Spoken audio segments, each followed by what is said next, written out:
Salary कितनी लोगे? मैंने बोला जी 10 रुपये मेरी सैलरी है। उन्होंने गुरुजी को बोला कि गुरुजी इनकी सैलरी 5 रुपये कर दो। मेरे को समझ नहीं आई बात की। मैं 5 रुपये का मतलब 5 गुना कर दो। मैं कहा सर मैं समझा नहीं, मुझे तो रियल एस्टेट का कुछ नहीं आता। कहने लगे नहीं कोई बात नहीं, 6 गुना कर दो। अब मुझे तब भी समझ में नहीं आई। मैं 2 मिनट डेज हो गया उनको देख के। उनकी पर्सनैलिटी ऐसी है। तो सारे एक्सपीरियंस को अगर मैं सम करता हूँ अपने अब तक के, तो हमेशा हमें हर इंसान को ये कोशिश करनी चाहिए that we should walk our talk. जो हम बोलते हैं हमें पूरी कोशिश करनी चाहिए कि हम उसको पूरा करें। वो आपके अंदर कन्विक्शन का जन्म देता है। मेरा मानना है फेलियर और पेन, जब आदमी की नीयत साफ हो और वो एक साफ सुथरा काम करना चाहता है, वो आपको कन्विक्शन की तरफ लीड करती है। फेलियर मेरे पिछले जीवन को, जो मैंने दिन रात अपने दोस्तों के साथ काम किया, उन्हें बहुत बड़ा बना दिया और लिखित मेरे पास कुछ नहीं था। तो ये मुझे उषा में आगे सीख मिली कि कोई भी आप काम करो उसको आप लिख के करो।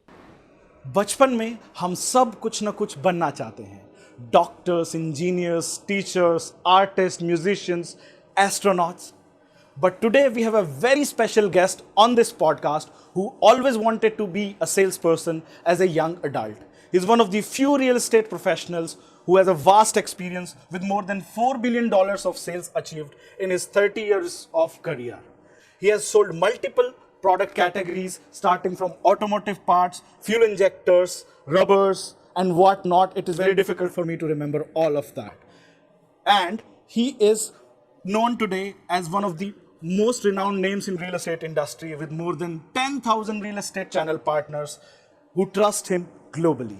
He has a nationwide exposure of working with highly professional organizations like Usha as national sales head. He has traveled to every nook and corner of different counties with a bag in hand, meeting various customers and business partners to understand the nuances of the business from the root level. He has also been awarded as Pride of India by Mr. K.S. Tulsi, an eminent lawyer, Rajya Sabha, Madhya Pradesh, for being one of the highest taxpayer sales professionals for assessment year 2019-20. Hi, I am Naveen Tomar, co-founder Quest for Realty and your host for this video. And today I'm super thrilled and euphoric to have a one-on-one conversation with none other than Mr. Vineet Nanda, who is Director, Sales and Marketing, Krisumi Corporation, Chairman FICCI, Regional Urban Infra Committee, and there are so many other posts that he holds, which probably I also forget because it is difficult to remember these many posts. So thank you so much, sir, first of all, for it, taking out time from your busy schedule and inviting us to your beautiful house. And I really loved the view from DLF Magnolias, especially your apartment. The view is breathtaking. Though our agenda for this conversation was to discuss residential capitalization, which is a term which you coined and introduced into the real estate arena. And you also introduced payment linked plan as well. But before that, I would like to know about young Vineet Nanda and how your journey has been. So we will get into that portion as well. But I think all young people like me who are into real estate or any other field would love to know a young Vineet Nanda, 25 years old, or whenever you started. So yes, please put some light on that as well. Tomar sir, thank you so much for inviting me for this conversation. जो आपकी conversation है, इससे मुझे बहुत एक मज़ा सा आ रहा है। ऐसे लग रहा है कि जैसे आप मुझे वापस लेके चले गए एक 24 साल के विनीत नंदा जी। जब मैं कॉलेज लाइफ से बाहर निकला, चंडीगढ़ गवर्नमेंट कॉलेज से मेरी पढ़ाई ख़त्म हुई जी। तो मुझे शुरू से ही बेचने का बहुत शौक था जी। मैं हर चीज़ को बेचने में लग जाता था जी जी। जो मिलता था उसको बेच देता था। राइट। तो मैंने ये जर्नी अपने पिताजी के साथ शुरू करी, जो कि ट्रैक्टर पार्ट्स का काम किया करते थे। हालांकि मेरा परिवार पीछे से सारा कॉन्ट्रैक्टर परिवार है और बहुत बहुत बड़े कॉन्ट्रैक्टर्स का परिवार। यमुनानगर मॉडल टाउन मेरे ग्रैंडफादर दीवान विद्याधर नंदा जी का बनाया हुआ है जी। वो सारा कॉन्ट्रैक्ट हमारी फैमिली को मिला था जी। तो बेसिकली हमारी रियल एस्टेट फैमिली थी। Okay. Rajpal Nanda and brothers के नाम से कंपनी थी और वो मॉडल टाउन मेरे ग्रैंडफादर ने और उनके भाई साहब ने मिल के यमुनानगर में बनाया था। जी। तो एक कॉन्ट्रैक्टिंग फैमिली से मैं बिलोंग करता हूँ, कि रियल एस्टेट फैमिली से बिलोंग करता हूँ। अच्छा, तो मतलब I thought you started off as a majorly automotive guy, but you already had real estate in your genes. हाँ, तो वो मेरे ब्लड में था। वो मेरे पिताजी जो हैं वो दूसरी लाइन में चले गए जी मेरे ग्रैंडफादर की डेथ के बाद। जी और फिर मैंने अपनी सेलिंग सबसे पहले पिताजी के पास ही शुरू करी, उनकी कंपनी में। जी। और वहाँ पे फिर मेरे एक दोस्त थे हाँ हाँ जिन्होंने मुझे अपने लीफ स्प्रिंग हाँ बेचने का एक मौका दिया।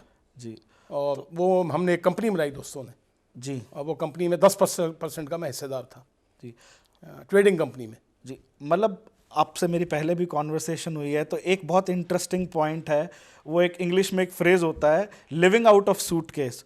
तो you are actually affectionately called as well and known as a man living out of suitcase. आपने इंडिया की हर छोटी से छोटी काउंटी में ट्रैवल किया है, literally you always had a bag in your hand. वो स्टोरी मेरे को याद है। तो how would you like to would you like to share some thoughts, वो जो क्या जर्नी थी, क्या एक्सपीरियंस था? क्योंकि छोटे छोटे कॉर्नर्स पे जाके आपको बहुत अलग अलग लर्निंग मिलती है, तो उस लर्निंग में आपने उस लर्निंग से कुछ शेयर करना चाहोगे आप? ज़रूर शेयर करना चाहूँगा। ये सब हैबिट्स को लेके है। तो मेरे घर में शुरू से ही मेरे एक अंकल थे जो मेरे पिताजी के पार्टनर भी थे, हैं बल्कि अभी। उनकी उम्र 95 साल के करीब है, और वो आरएसएस को बिलोंग करते थे। अच्छा। तो आज भी वो हैं और बिल्कुल सेहतमंद हैं। तो वो जब मेरे घर में आरएसएस का एक कल्चर था, मैं उस कल्चर को देखता था कि वो ग्राउंड से जुड़ के काम करते हैं, ज़मीन पे उतर कर। वो कल्चर बचपन से जैसे मैंने देखा, वो मेरे खून में समा गया, और वो बचपन से ही वो ट्रेनिंग ज़मीन से जुड़ के काम करने की बन गई। और मैं मानता हूँ कि उस परमात्मा ने मुझे जिस जगह तक पहुँचाया या आने वाले वक्त में पहुँचाएगा, तो वो उस परमात्मा की सबसे बड़ी मेहर रही, कृपा रही, कि मैंने आरएसएस का तरीका, काम करने का तरीका, मैं वहाँ तक सीमित हूँ, काम करने के तरीके को अपनाया। वो मेरे ब्लड में घुस गया।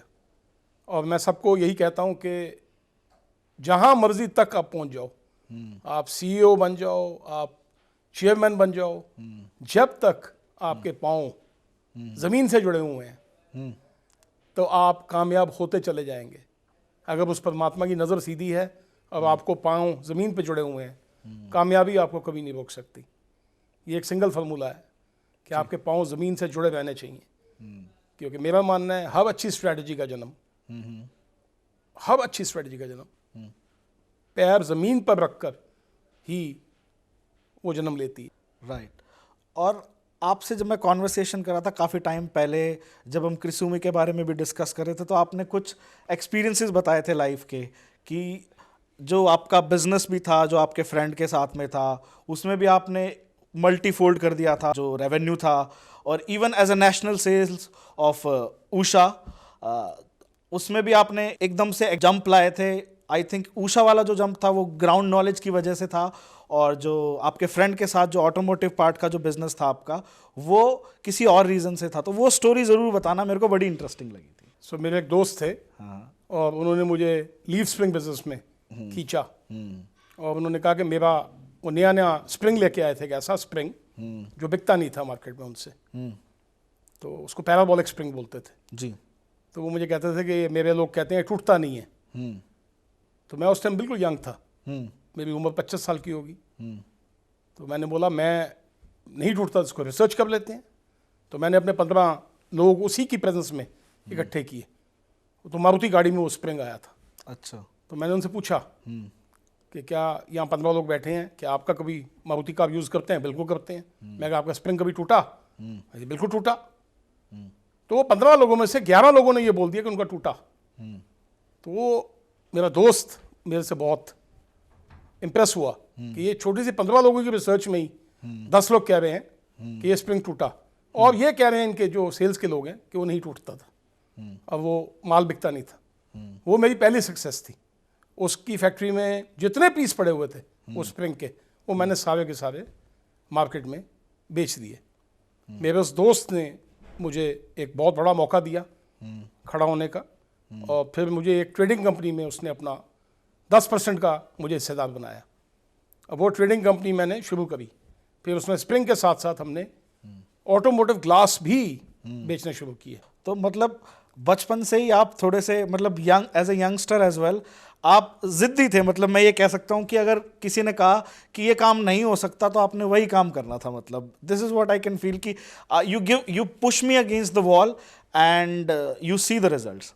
बस वो शौक था। हाँ तो उसी दोस्त ने मुझे बोला कि मेरे स्प्रिंग हाँ 100 रुपए के बिकते हैं अगर दिन में, हाँ मैं इसको 200 रुपये करना चाहता हूँ। हाँ तो मैंने उसको बोला कि एक काम करते हैं, 2 ब्रांड बना लेते हैं, हाँ एक ही शहर में 2 ब्रांड के अलग अलग चैनल पार्टनर बनेंगे। जी वहाँ से मेरी चैनल पार्टनर की जर्नी स्टार्ट होती है। तो मैंने शहर शहर जाकर हाँ वो हमने 2 ब्रांड बनाए, ऊपर से हम एक थे, ये किसी को नहीं पता था। वो 2 ब्रांड बना के हमने 100 का 300 कर दिया और वो कंपनी बहुत बड़ी बनी और मैन्युफैक्चरिंग कंपनी थी। मैं तो ट्रेडिंग कंपनी में पार्टनर था 10 पैसे का। तो वो कंपनी बहुत बहुत ही बड़ी बनी। So, sir, you have also worked in glass industry. I mean, automotive glass industry. How was your experience of working in automotive glass industry? तो जिस मेरे दोस्त ने मुझे 10 पैसे हिस्से देने का वादा किया था ट्रेडिंग कंपनी में, उस दोस्त ने मुझे एक और दोस्त से मिलवाया जो शीशा मैन्युफैक्चर करते थे, ग्लास मैन्युफैक्चर करते थे। और वो बहुत बड़ी कंपनी है आज के दिन। तो वो रिप्लेसमेंट मार्केट में शीशा बेचते थे। तो वो मुझे कहने लगे कि मेरा शीशा 100 रुपये का बिकता है, एक एग्जांपल के लिए बता रहा हूँ। तो मैं कहा जी आप तो बहुत कम बेचते हैं, इस 100 को मैं 500 कर दूंगा। तो मुझे हमेशा नई नई अपॉर्चुनिटीज से एक्साइटमेंट बड़ी मिलती थी। हालांकि मेरी कोई नॉलेज नहीं थी उस शीशे के बारे में, अच्छा बट मेरे को पता था कि मैं कोई ना कोई ऐसी स्ट्रेटजी लेके आऊँगा, क्योंकि मैं ज़मीन पे उतरा हुआ आदमी हूँ और मैं सेल को मल्टीप्लाई कर दूंगा। और मज़े की बात है कि मैंने मल्टीप्लाई किया आज तक, सेल्स को ऐड नहीं किया, हमेशा मल्टीप्लाई की गेम खेली है। Very interesting. और उसके बाद वो जब उन्होंने मुझे बताया तो मैंने उनके चैनल को स्टडी किया। मैंने देखा शीशा, खाली शीशा, ऑटोमोटिव ग्लास की बात कर रहा हूँ मैं, विंडशील्ड, विंडशील्ड वो मैंने देखा कि वो गिनती के शीशे के डीलर शीशा बेचा करते थे। मैं कहा भैया ये तो ऑटो पार्ट्स तो बेचते हैं 100 आदमी एक शहर में और शीशा बेचते हैं 3 आदमी। मैं कहा तो बहुत आसान हो गया। मैं ऑटो पार्ट्स वालों के पास चला गया कि आप भी शीशा बेचो। वो सब कहने लगे भैया शीशा टूट जाता है। तो मैं वो शीशे वाले जो दोस्त थे मेरे ओनर कंपनी के, उनके पास गया। मैं कहा जी आप ऐसे कीजिए, मुझे शीशा टूटने की गारंटी दे दीजिए। वो हंसने लग गए, कह लगे मैं शीशा टूटने की गारंटी कैसे दे दूँ। मैं कहा चलिए एक काम कीजिए, मत दीजिए, आप मुझे 2% का क्लेम दे दीजिएगा। कहते ये मुझे मंजूर है। तो मैंने बोला एक काम और कर दीजिए, मुझे कुछ स्टैंड्स बनवा के दीजिए जिसमें हम शीशा लगा सकें। तो मैं फिर ऑटो पार्ट्स वालों चैनल पार्टनर्स के पास वापस गया, डीलर्स के पास। मैं कहा मैं तुम्हें शीशे का स्टैंड दूंगा और अगर कोई स्टैंड में तुम शीशा लगा लो, कोई शीशा टूटेगा मैं रिप्लेस कर दूंगा। वो रिस्क मैंने, जो मेरे दोस्त के साथ मेरी ट्रेडिंग कंपनी थी जिसमें उसने मुझे 10 पैसे हिस्सा देने का वादा किया था, मैं उस कंपनी में हमने शीशा बेचना शुरू कर दिया। और वो देखते देखते सेल 100 की 600 हो गई, क्योंकि उस शीशे को बेचने वाले जो लोग पहले एक थे शहर में, वो 20 लोग बेचने लग गए। तो खाली एक चैनल पार्टनर को या डीलर का एक्सपेंशन करके हमने वो अपना टारगेट मल्टीप्लाई कर लिया। तो वो छोटी सी स्ट्रेटजी थी और वो 2% का क्लेम भी नहीं आया उसके बाद। इंटरेस्टिंग। तो इस तरह से ये स्ट्रेटजी जो ज़मीन से, मैं बार बार आपको कहता हूँ कि ज़मीन से जुड़ी सोच के साथ जब आप चलते हैं तो आपके थॉट्स वो अपने आप एक स्ट्रेटजी में जन्म ले लेते हैं। Very interesting thought process. I mean कि एक पैरेलल मार्केट, एक पैरेलल अपॉर्चुनिटी जो नहीं है वो आपने देखा, which nobody else was able to see. ये किसी भी नैरेटिव में बिल्ड किया जा सकता है, चाहे वो रियल एस्टेट हो, आईटी हो, आई थिंक किसी भी इंडस्ट्री में इसको यूज़ किया जा सकता है कि कोई एक ऐसी मार्केट जो रिलेटेड तो है बट इन्वॉल्व नहीं है अभी उस इंडस्ट्री में, इवॉल्व नहीं है। हाँ, इवॉल्व करना पड़ेगा। इवॉल्व भी नहीं है और उस पर्टिकुलर सेगमेंट में भी इन्वॉल्व नहीं है। ठीक बात। Great thought sir, great thought. So sir, after the automotive glass और windshields, you also worked as the national sales head for Usha, right? So how was your experience of working with Usha? सो अगर मुझसे कोई ये पूछे कि मेरे ज़िंदगी का सबसे बढ़िया एक्सपीरियंस क्या रहा, तो उसमें ऑटोमोटिव पार्ट्स के हिस्से में मैं सबसे बढ़िया एक्सपीरियंस अपना ऊषा को मानता हूँ। अच्छा। जो मुझे शेप अप किया उसके लिए मैं आज भी उषा कंपनी को याद करता हूँ, जो श्रीराम फैमिली का वेंचर है, बहुत माना हुआ परिवार है दिल्ली का, DCM। और वहाँ पे नौकरी मिलना अपने आप में एक बहुत बड़ी बात माना जाता था एक ज़माने में। अच्छा, वो अपने आप में एक MBA स्कूल है। ओके, उषा में मेरे मैनेजिंग डायरेक्टर थे मिस्टर सुनील वाधवा, जिनको मैं अपना गुरु मानता हूँ, पहला गुरु। So here comes the first गुरु। उन्होंने मुझे डॉक्यूमेंट करना सिखाया चीज़ों को, और एक नेशनल हेड की जिम्मेवारी दी ऑटो कंपोनेंट्स में। उषा का ऑटो कंपोनेंट्स डिवीजन बहुत अच्छा नहीं चल रहा था, उषा इंटरनेशनल का। ओके, बहुत बड़ी कंपनी है Usha international, Usha fans. Usha fans everybody knows. हाँ जी, तो मुझे मिस्टर सुनील वाधवा का मैं ऋणी रहूँगा जिंदगी भर। उन्होंने मुझे पूरे नेशनल को हेड करने का मौका दिया, और उनके संग मिस्टर MR सिंह थे जो HR हेड होते थे। अच्छा, तो उस कंपनी ने मेरी नींव रखी कि बिना लिखे जीवन में कभी कोई काम मत करो। ये एक बहुत बड़ी सीख मुझे मिली मेरे पिछले जीवन को, जो मैंने दिन रात अपने दोस्तों के साथ काम किया, उन्हें बहुत बड़ा बना दिया, और लिखित मेरे पास कुछ नहीं था। तो ये मुझे उषा में आगे सीख मिली कि कोई भी आप काम करो उसको आप लिख के करो और डॉक्यूमेंट करो, और प्लस रिसर्च बेस्ड कैसे सेल होती है, ये मैंने उषा में सीखा आके। 6 से 7 साल जहाँ तक मुझे याद आता है मैंने उषा में निकाले, और सेल्स को भी मल्टीप्लाई किया, ऐड नहीं किया, मल्टीप्लाई किया। फ्यूल इंजेक्शन पार्ट्स की सेल को मल्टीप्लाई किया, और भी जितने काम थे उषा में, नए नए प्रोडक्ट्स लेके आए, नए ब्रांड लॉन्च करने का मेरा पहला तजुर्बा यहाँ से। पहला तजुर्बा तो नहीं कहूँगा, तीसरा तजुर्बा। हाँ, मतलब पहले भी पहला तो आपने नहीं, पहला तो पैरेलल नहीं, ब्रांड्स हाँ, लॉन्च करना और तीसरा मार्केट तजुर्बा शेयर था मेरा। इंक्रीज करना वो किया था। तो UIL के नाम से ब्रांड लॉन्च किया, UIL क्या था sir? Usha international limited. Limited. तो वो क्या बहुत प्रोडक्ट्स? कामयाब company, auto parts. Auto parts, same. तो वहाँ मेरी जर्नी ऑटो पार्ट्स की, और वो 6 से 7 साल जहाँ तक मुझे याद है, वो मैंने उषा में जो निकाले, वो मेरे जीवन का एक बहुत बड़ा बेस था कि एक कॉर्पोरेट कल्चर को, जो मुझसे या जो मैंने गलतियाँ हुई, फेलियर हुए, मैं गलती तो नहीं बोलूँगा, फेलियर हुए मेरे, मतलब उन फेलियर्स को मैंने सीखा। बड़ा टेक्निकली चेंज है। यूजुअली लोग गलतियां मानते हैं, फेलियर्स नहीं एक्सेप्ट करते, but you are changing the narrative कि नहीं वो फेलियर्स थे। तो क्या थॉट प्रोसेस है इसके तो पीछे? वो फेलियर थे कि फेलियर मेरा मानना जीवन में बहुत ज़रूरी है, बहुत ज़रूरी है। अच्छा, हाँ, अगर आप फेलियर नहीं देखेंगे तो आपको कामयाबी का मतलब नहीं पता लगता, और वो फेलियर्स आपको सिखाते बहुत कुछ हैं। अगर आप उसको बहुत फिलोसफिकल वर्ड में यूज़ करूँगा, परमात्मा के उस इशारे को अगर आप समझें, तो परमात्मा आपको कोई ना कोई चीज़ों के लिए पुश कर रहा होता है।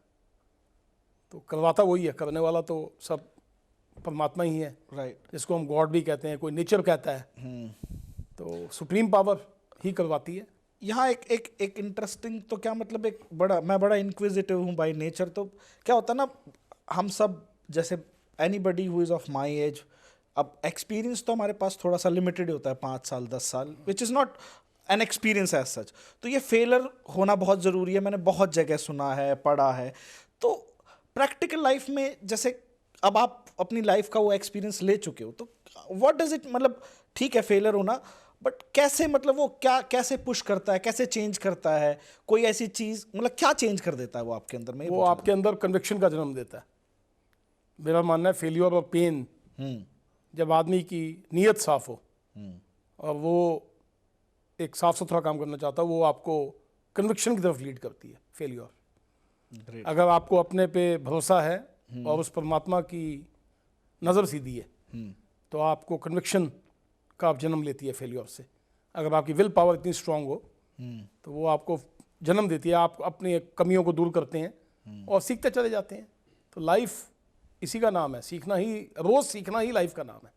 तो अब आते हैं जो है रियल एस्टेट एक्सपीरियंस आपका, जिसके लिए मतलब मैं आपको जान पाया बिकॉज आपका करियर जब शुरू हुआ तो मैं शायद पैदा ही हुआ था, मतलब बहुत छोटा हूँगा तब भी।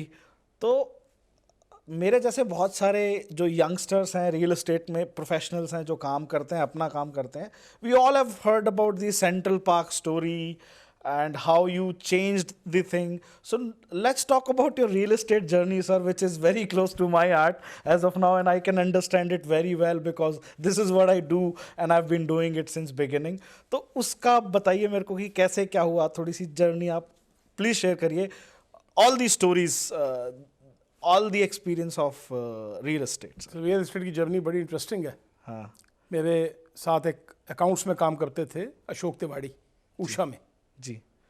वो मुझे कहने लगे कि वो मुझे ओमैक्स में रियल एस्टेट में एक गुरुजी हैं और उनका नाम है श्री भूपिंदर सिंह.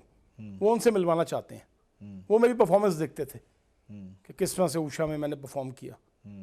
तो कहने लगे कि आप एक बार मेरे कहने पे रियल एस्टेट में भूपिंदर जी को मिलिए. गुरुजी बोलते थे उनको वो. जी. तो उस टाइम रिस्पेक्टेड रोहतास गोयल जी का बहुत बड़ा नाम था ओमैक्स. बहुत बड़ी नाम ओनर थे और बहुत बड़ी कंपनी ओमैक्स. आज भी बहुत बड़ी है, आज भी बहुत बड़ी कंपनी है और उस टाइम भी बहुत कंपनी ग्रो कर रही थी. तो मैं गुरुजी को मिला पहली बार अशोक तिवाड़ी जी के कहने पे. तो गुरुजी ने मेरा इंटरव्यू लिया और वो मुझे गोयल साहब के पास ले गए.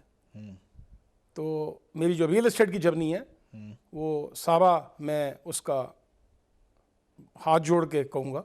मैं पूरा अपना जो मेरा कैरियर बना वो मैं गुरुजी और अशोक तिवाड़ी जी के उस पुश करने के डिसीजन पे जाता हूँ. तो मेरे एक इंदौर में दोस्त थे बड़े अच्छे सरदार सुरेंद्र सिंह जी. उनसे मैं सलाह लेता था. तो मैंने उनसे पूछा कि सरदार जी मैं कंज्यूमर ड्यूरेबल का आदमी auto component regional real estate कैसे करूँगा. उन्होंने मुझे बहुत हौसला दिया और उस हौसले को लेके मैं गोयल साहब को मिलने चला गया. और मेरे दोस्त गोयल साहब को मिलना रोहतास जी को मेरी जर्नी का शायद लाइफ का एक बहुत बड़ा टर्निंग पॉइंट था. मैं उस इंसान को अपना दूसरा गुरु मानता हूँ. यहाँ एंट्री होती है सेकंड गुरु की, जिन्होंने मेरे को उंगली पकड़कर रियल एस्टेट सिखाई और मैं इस जीवन में उनका देना नहीं दे सकता. उन्होंने मुझे पकड़कर पूरी रियल एस्टेट सिखाई, मुझ पर भरोसा किया. और आप मज़े की बात सुनेंगे, वो मुझसे, मैंने ऐसा दिलदार आदमी भी नहीं देखा अपने जीवन में. मैंने जब पूछा उन्होंने सैलरी कितनी है आपकी, तो मैंने बोला 10 रुपये सैलरी. में भी एग्जांपल के लिए बता रहा हूँ. वो कहा कि मैंने आपको लेना है. मैं कहा गोयल साहब मैं तो रियल एस्टेट ना समझता हूँ ना मैं रियल एस्टेट जानता हूँ. कहने लगे नहीं ये तुम्हारा काम नहीं है, ये मेरा काम है तुम्हें सिखाना. और सैलरी कितनी लोगे. मैंने बोला जी 10 रुपये मेरी सैलरी है. उन्होंने गुरुजी को बोला कि गुरुजी इनकी सैलरी 5 रुपये कर दो. मेरे को समझ नहीं आई बात की. मैं 5 रुपये का मतलब 5 गुना कर दो. मैं कहा सर मैं समझा नहीं, मुझे तो रियल एस्टेट का कुछ नहीं आता. कहने लगे नहीं कोई बात नहीं 6 गुना कर दो. अब मुझे तब भी समझ में नहीं आई. मैं 2 मिनट डेज हो गया उनको देख के. उनकी पर्सनैलिटी ऐसी है और मैंने ऐसा दिल का बड़ा इंसान अपने जीवन में अभी तक तो नहीं देखा. आगे का मुझे नहीं पता जीवन कैसा ईश्वर जो भी लाएगा. उन्होंने मुझे उंगली पकड़कर रियल एस्टेट सिखाई. ओमैक्स में मैंने 4 से 5 साल काटे और उनके आशीर्वाद से फिर वहाँ पे भी सेल मल्टीप्लाई करी. जहाँ जहाँ गोयल साहब ने मुझे ट्रेन करके भेजा और वहाँ पे भी मैं नेशनल हेड बना ओमैक्स का, क्योंकि मुझे पूरे नेशन का एक्सपोजर था. जहाँ जहाँ उनके प्रोजेक्ट थे गोयल साहब के वो मुझे भेजते चले गए और वहाँ पे हम सेल मल्टीप्लाई करते चले गए.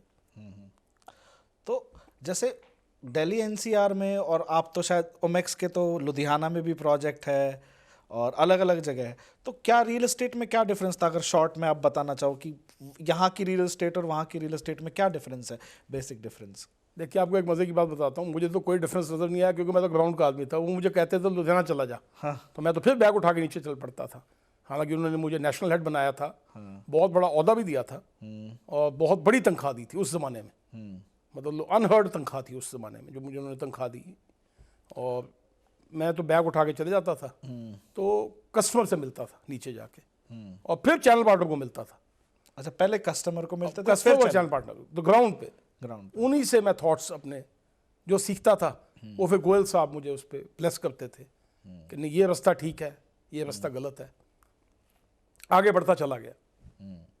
And now coming to the, वो कहते हैं ना कि the favourite story which is about Central Park, which is of course the agenda residential capitalization, which is your baby in terms of introducing the term into the real estate.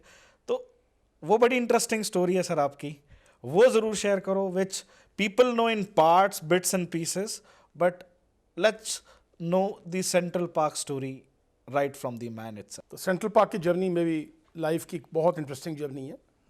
और बख्शी साहब ने मुझे बुलाया वहाँ पे, मिस्टर एएस बख्शी, उन्होंने मेरा interview लिया। उन्होंने कहा कि नंदा साहब ये सेंट्रल पार्क 2 है, इसमें आप आ जाइए। तो बिल्कुल सेंट्रल पार्क उस टाइम एक नया नाम था, काम अच्छा करते थे, बहुत अच्छा मुझे लगा उनका काम।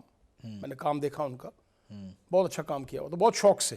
तो उन्होंने मुझे बोला कि ये आप इस प्रोजेक्ट को टेक ओवर कीजिए। मैंने कहा जी पहली बात तो इसका 3 महीने तक आप मुझे सोचने का टाइम देंगे। उन्होंने मुझे ब्लेस किया और मुझे पूरा बैक किया।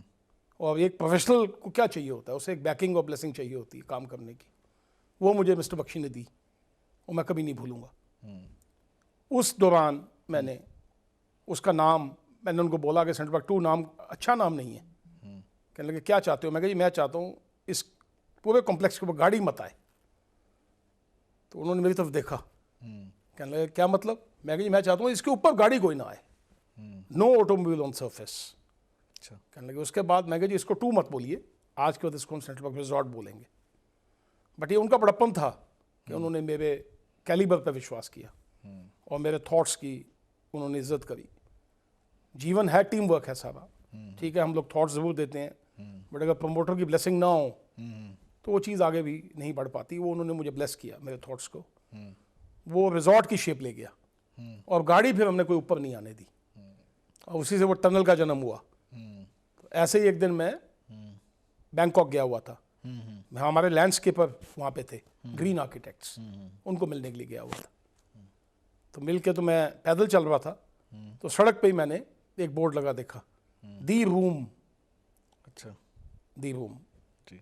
तो मैं अंदर चला गया, तो देखा वहाँ पे छोटे छोटे घरों में लोग, कंपेनियन लिविंग कह लीजिए, थाईलैंड में बहुत पॉपुलर है।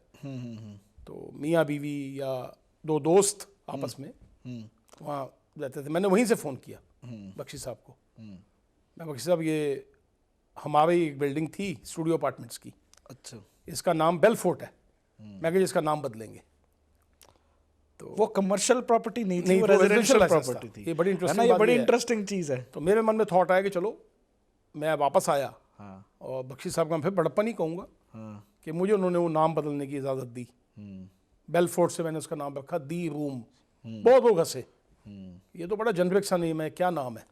और वो टाइम था जब लॉट ऑफ डेवलपर्स, हाँ जी। जो स्पेशली मैं तो नॉर्थ इंडिया की बात करूंगा या दिल्ली एनसीआर की बात करूंगा, जो यूएस के जो नेम्स होते थे, मतलब डायरेक्टली नाम आ जाएगा, बट बेवर्ली हिल्स हो गया, रिचमंड पार्क हो गया, तो वो यूएस के नाम थे, उनको कॉपी करते थे और यहाँ डालते थे, so that it gets that feeling that it is something which is over and above the average product. right. But उस टाइम पे आपने वो बेलफोर्ट नाम छोड़ के, एक इंग्लिश नाम छोड़ के, you just went to the basics of it. हाँ जी, राइट। तो उसका दी रूम नाम रखा और वो एक रेजिडेंशियल लाइसेंस था। मुझे बड़े लोगों ने बोला कि ये दी रूम पे स्टूडियो अपार्टमेंट कैसे चलाओगे?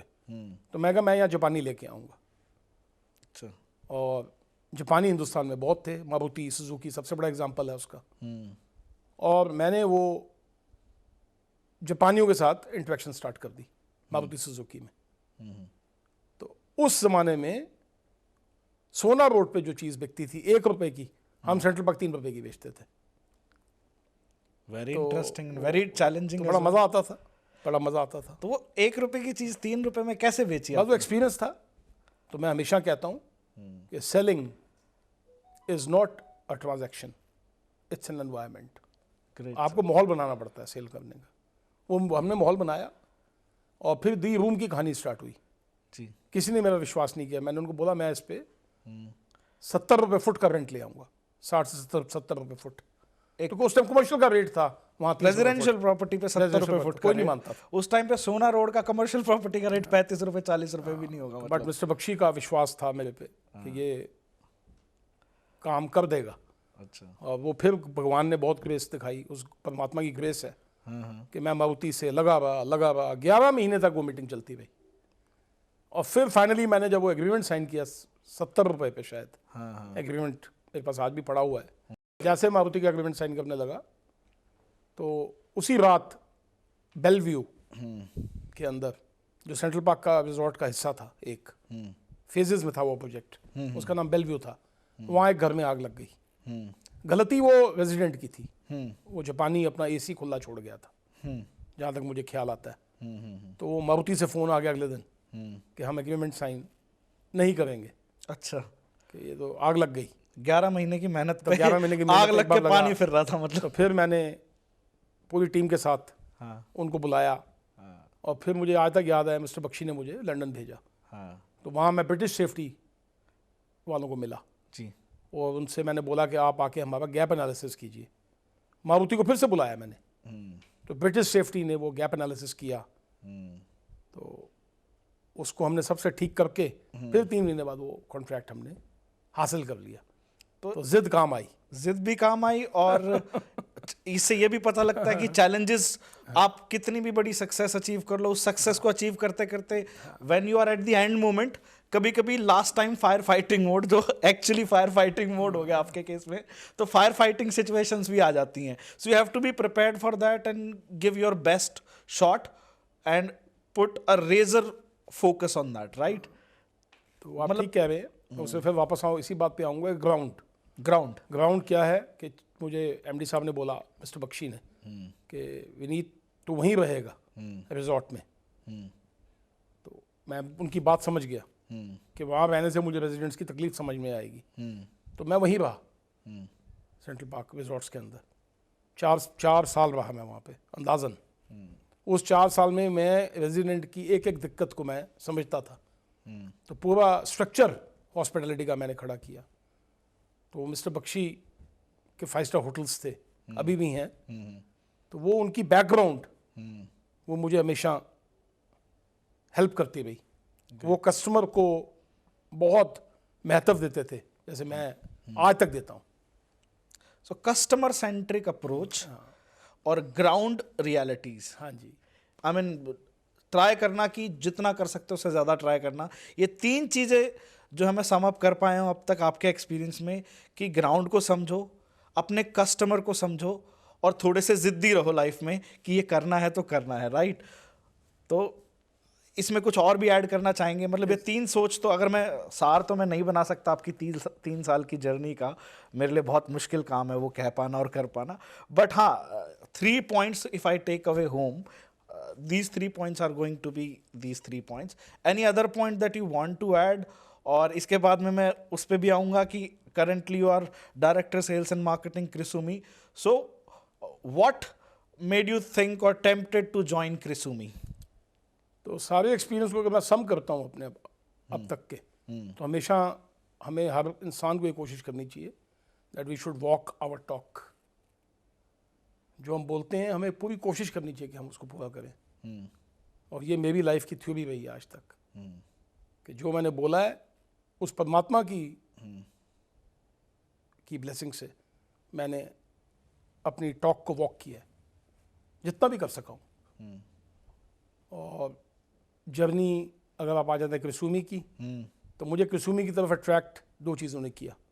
सबसे पहले मैं नाम लूँगा रिस्पेक्टेड मिस्टर अशोक कपूर का, जो चेयरमैन है कंपनी के। जी, मैं उनके बारे में पहले से जानता था।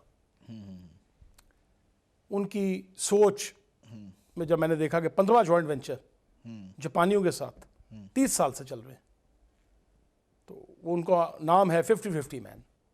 50-50 मैन, और बहुत बड़ी कंपनी चलाते हैं कृष्णा के नाम से। जी जी जी, एवरीबॉडी। तो ऑटोमोटिव कंपोनेंट्स में बहुत बड़े लीडर हैं।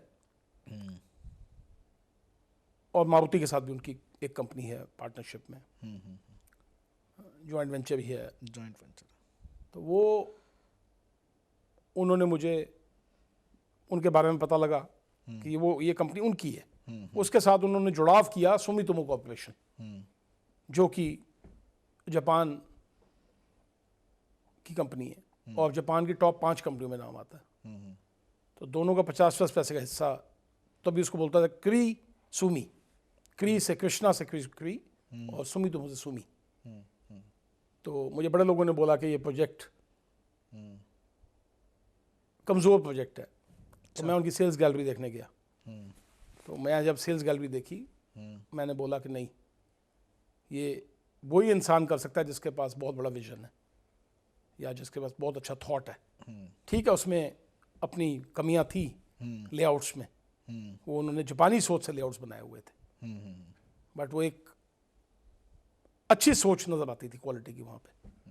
क्वालिटी तो I've been working with you on Krisumi, so I know मतलब irrespective of any other projects, not we are not here to sell any project, that is not the agenda, but if I count top 3 projects or top 3 brands in real estate in Delhi NCR, तो I think Krisumi is one of them.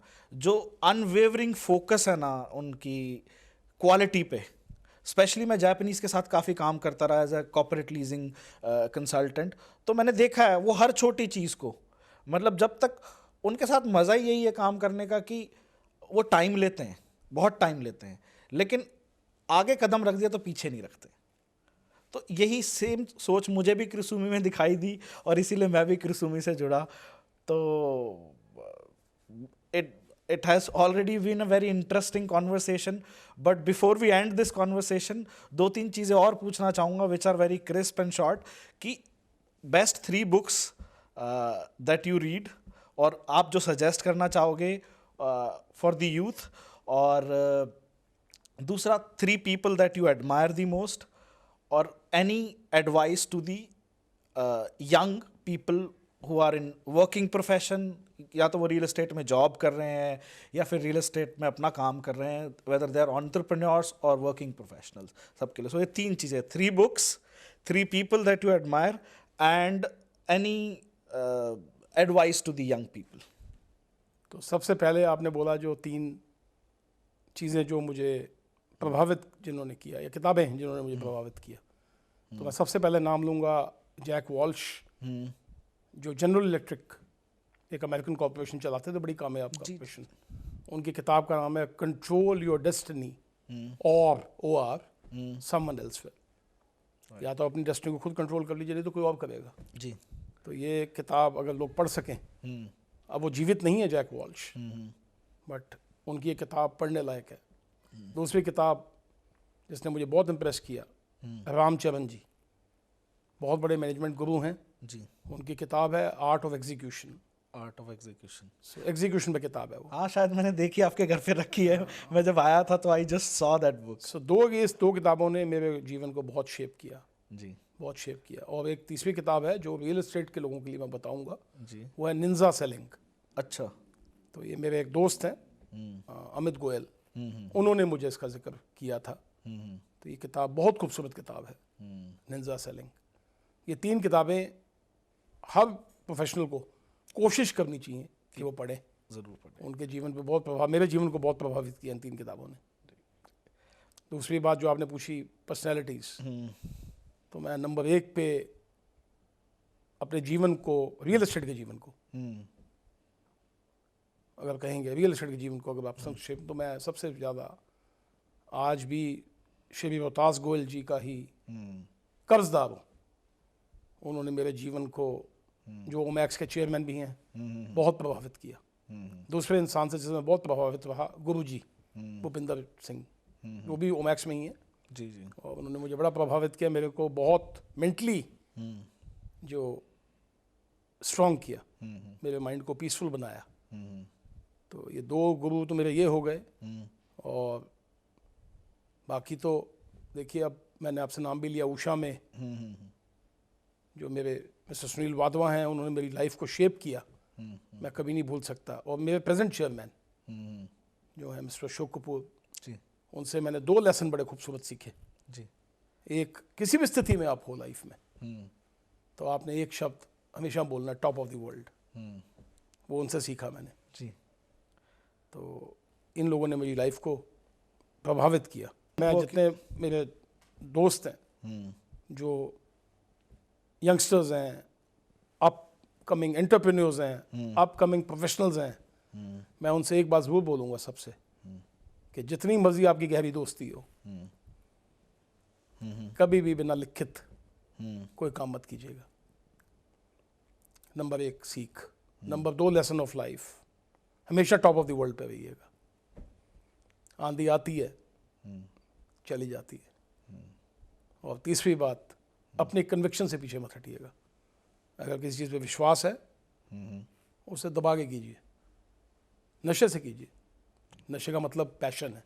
यहाँ पे जो मैं नशा word use कर रहा हूँ, मैं पैशन को नशा कहता हूँ। समझ गया सर, मतलब नॉट द अदर नशा बट उसे नशे से कीजिए और पूरे पैशन से कीजिए। परमात्मा ऊपर हम सबको देख रहा है और कर्मों का हिसाब तो 100% होता है।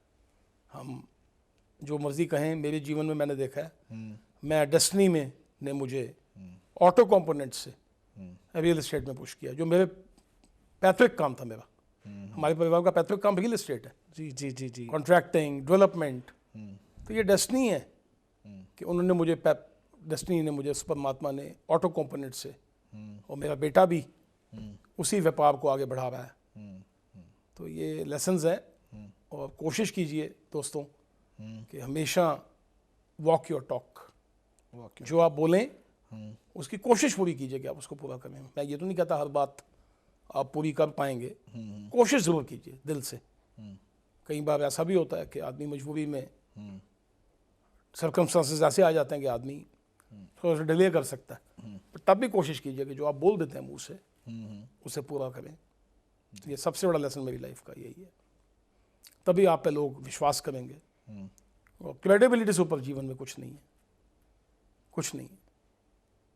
कन्विक्शन उन्हीं लोगों की बनती है जो, जिनके मुंह पे और अंदर एक आवाज़ होती है।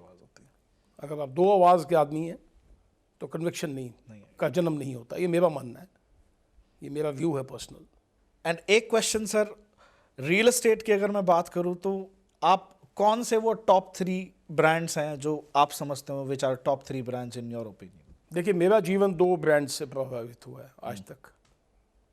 नंबर 1 पे DLF, क्योंकि बहुत ही कस्टमर सेंट्रिक कंपनी है।